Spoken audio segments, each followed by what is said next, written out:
ഈശോമിശിഹായ്ക്ക് സ്തുതിയായിരിക്കട്ടെ. ഇന്ന് ഒക്ടോബർ 1-ാം തീയതി പുതിയൊരു വിഷയം നമ്മൾ ആരംഭിക്കുകയാണ്. ഈ മാസത്തേക്കുള്ള വിഷയം അതാണ് സാത്താൻ സൂത്രശാലി. ദൈവവചനം കൃത്യമായിട്ട് നമ്മളെ പഠിപ്പിക്കുന്ന ഒരു കാര്യം, അതുപോലെ തന്നെ സഭ നമ്മെ പഠിപ്പിക്കുന്ന ഒരു കാര്യമാണ് സാത്താൻ സൂത്രശാലിയാണ്. അപ്പം അതുകൊണ്ട് തന്നെ നമ്മൾ അതീവ ജാഗ്രത പുലർത്താൻ കടപ്പെട്ടിരിക്കുന്നവരാണ്, വിളിക്കപ്പെട്ടിരിക്കുന്നവരാണ്. നമ്മൾ ഇന്ന് ചിന്തിക്കുന്നത് സാത്താൻ ഉണ്ടോ?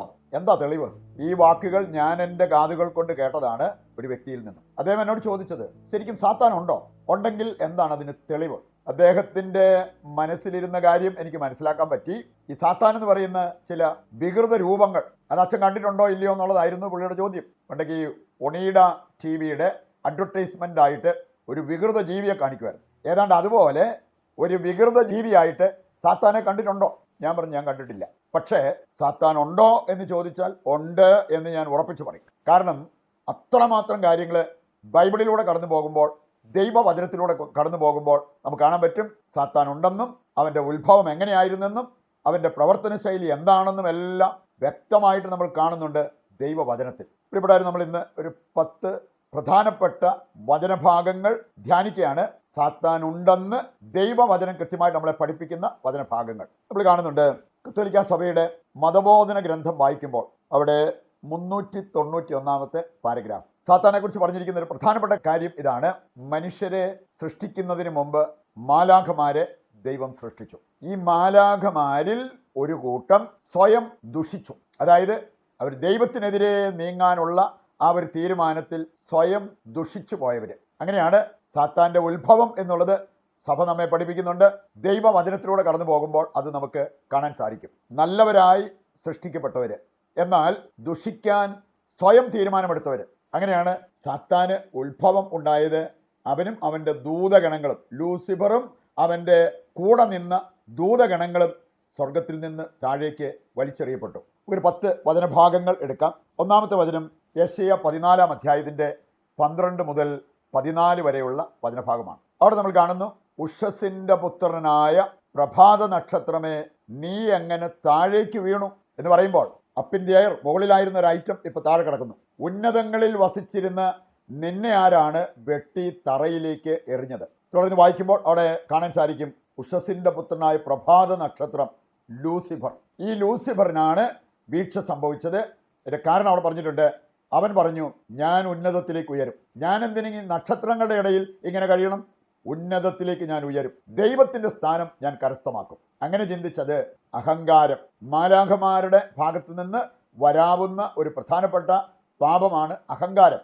മാലാഖമാർക്കുണ്ടാകുന്ന പ്രധാനപ്പെട്ട അല്ലെങ്കിൽ ഏറ്റവും അപകടകാരിയായിട്ടുള്ള ഒരു പാപമാണ് അഹങ്കാരം. ഇതാണ് ലൂസിഫറിനെ തീണ്ടിയത്.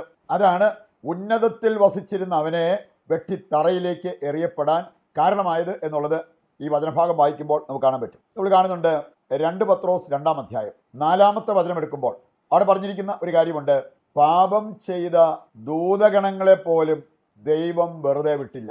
ദൂതന്മാര്, മാലാഖമാരാണേലും പാപം ചെയ്തു കഴിഞ്ഞാൽ അവർക്ക് ശിക്ഷയുണ്ട്.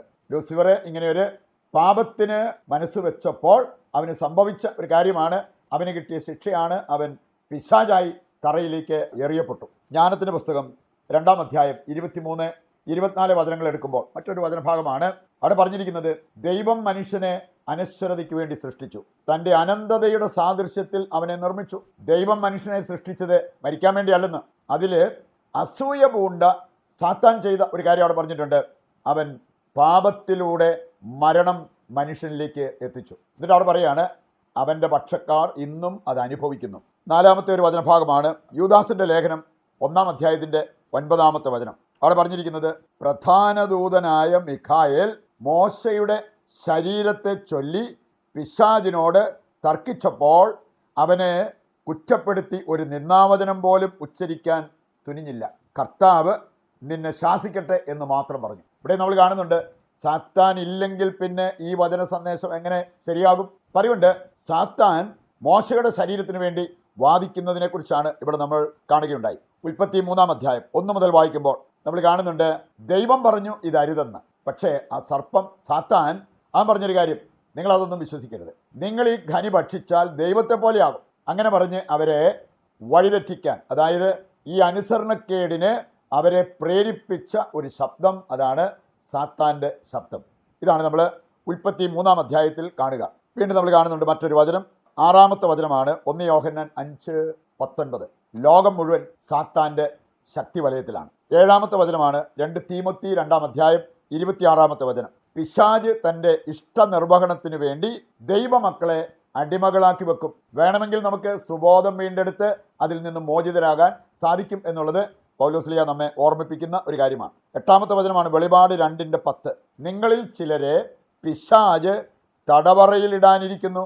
അവസാനം വരെ വിശ്വസ്തത തുടർന്നാൽ ജീവന്റെ കിരീടം ദൈവം നിങ്ങളുടെ മേൽ അണിയിക്കും. 9-ാമത്തെ വചനമാണ് വെളിപാട് 12:9. ആ പുരാതന സർപ്പം, സാത്താനെന്നും പിശാചെന്നും വിളിക്കപ്പെടുന്ന പുരാതന സർപ്പം ഈ ഭൂമിയിലേക്ക് വലിച്ചെറിയപ്പെട്ടു. അവനോടൊപ്പം അവൻ്റെ ദൂതഗണങ്ങളും. അവസാനത്തെ വചനമായിട്ട് നമുക്ക് എടുക്കാവുന്ന ലൂക്കാ 10:18 വചനം പറയുന്നത്, ഇടിമിന്നൽ പോലെ സാത്താൻ സ്വർഗത്തിൽ നിന്ന് നിപതിക്കുന്നത് ഞാൻ കണ്ടു. പ്രിയപ്പെട്ടവരെ, ഈ 10 വചനങ്ങളും സാത്താൻ ഉണ്ടെന്നും അവൻ ശക്തമായി പ്രവർത്തിക്കുന്നു എന്നുള്ളതിൻ്റെ തെളിവാണ്. ആ ഒരു ബോധ്യത്തോടു കൂടി നമുക്ക് ഒരു വിടുതൽ പ്രാർത്ഥനയ്ക്കായിട്ട് ഒരുങ്ങാം. നമ്മൾ ഇന്ന് ഒരു കോമൺ നിയോഗമായിട്ട് വെക്കുന്നത് ദൈവനിഷേധികളായിട്ടുള്ള വ്യക്തികളുണ്ട്, അവരുടെ മാനസാന്തരം. വഞ്ചകനും സൂത്രശാലിയും ഞങ്ങളുടെ യഥാർത്ഥ ശത്രുവുമായ പിശാചിനെ പരാജയപ്പെടുത്തിയ യേശുനാഥ, ഞങ്ങളങ്ങേ ആരാധിക്കുകയും സ്തുതിക്കുകയും ചെയ്യുന്നു. സാത്താന് ഞങ്ങൾ ഇടം കൊടുത്തതിലൂടെ ഇന്ന് ഞങ്ങൾ അനുഭവിക്കുന്ന അവൻ്റെ സ്വാധീന വലയത്തിൽ നിന്നും പൈശാചിക ബന്ധനങ്ങളിൽ നിന്നും ഞങ്ങളെ രക്ഷിക്കണമേ. അവൻ മൂലം ഞങ്ങളുടെ മേൽ നിപതിച്ചിരിക്കുന്ന രോഗദുരിതങ്ങളിൽ നിന്നും എല്ലാവിധ തടസ്സങ്ങളിൽ നിന്നും ഞങ്ങളെ മോചിതരാക്കണമേ. സാത്താൻ്റെ ഉദ്യമം പത്രോസിൻ്റെ മേൽ വിജയം വരിക്കാതിരിക്കാൻ അവന് വേണ്ടി പ്രാർത്ഥിച്ച യേശുവേ, ഞാനും എൻ്റെ കുടുംബവും ലോകം മുഴുവനും സാത്താൻ്റെ ശക്തി വലയത്തിലാകാതെ ദൈവത്തിൻ്റെ സംരക്ഷണ വലയത്തിലായിരിക്കാൻ അവിടുത്തെ രക്തത്താൽ ഞങ്ങളെ മുദ്ര ചെയ്യണമേ.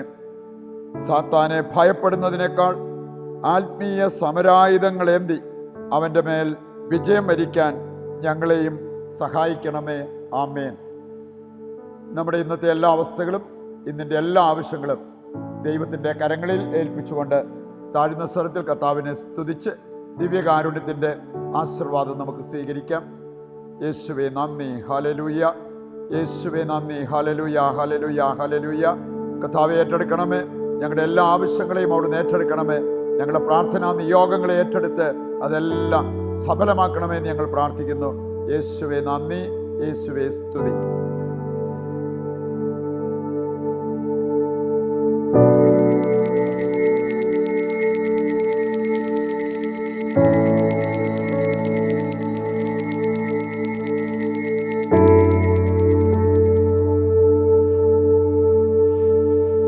പരിശുദ്ധ പരമ ദിവ്യകാരുണ്യത്തിന് എന്നേരവും ആരാധനയും സ്തുതിയും പുകഴ്ചയും ഉണ്ടായിരിക്കട്ടെ. ഈശോ മിശിഹായ്ക്ക് സ്തുതിയായിരിക്കട്ടെ. ദൈവം നിങ്ങളെ സമൃദ്ധമായി അനുഗ്രഹിക്കട്ടെ.